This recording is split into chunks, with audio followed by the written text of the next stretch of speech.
अपना मेरा घर बन रहा था तो बड़ी देर 20 साल की बात है, तो बड़ी गर्मी थी दोपहर को, जुलाई का महीना था और एक मजदूर बाकी भी काम कर रहे थे। एक मजदूर मैं देख रहा दूर से,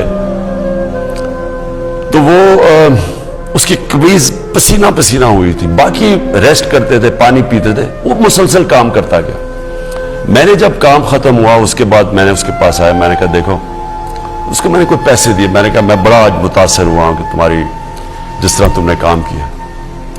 उसने मेरे पैसे पकड़ के उसने वापस कर दिया।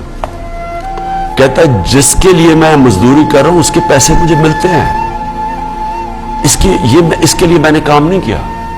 अब हुआ क्या, उस आदमी था मजदूर, मेरे दिल में उसकी इज्जत किधर से किधर चली गई।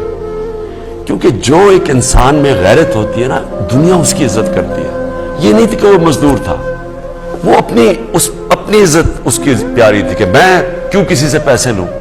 जापान के अंदर आप वेटर्स को टिप नहीं दे सकते, खुददार कौम है, और दुनिया में लेते हैं टिप, जापान में नहीं वो टिप लेते।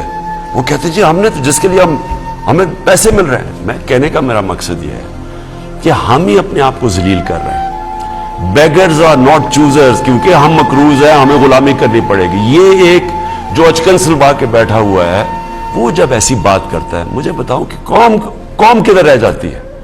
जब हमारा वो जो पहले 3 दफा वजीर आजम वो जाके जब प्रेसिडेंट ओबामा के सामने पर्चियां लेके बैठ के बात करता है, तो सोचेंगे कि कौम क्या समझती है, कि वो अपनी उसकी सेल्फ स्टीम किधर जाती है, उसकी इज्जत नफ्स किधर जाती है। तो देखें, हम उस लीडर के साथ हैं, हम नबी सल्लल्लाहु अलैहि वसल्लम के, जिन्होंने हमें दुनिया की तारीख में कभी इस तरह का कोई लीडर नहीं आया। और मैं इसलिए अपनी कौम को, नौजवानों को सीरत नबी पर पढ़ाना चाहता हूं। ये रहमतुल लिल आलमीन अथॉरिटी में सीरत नबी इसलिए कि उनसे बड़ा लीडर ही कोई नहीं आया था।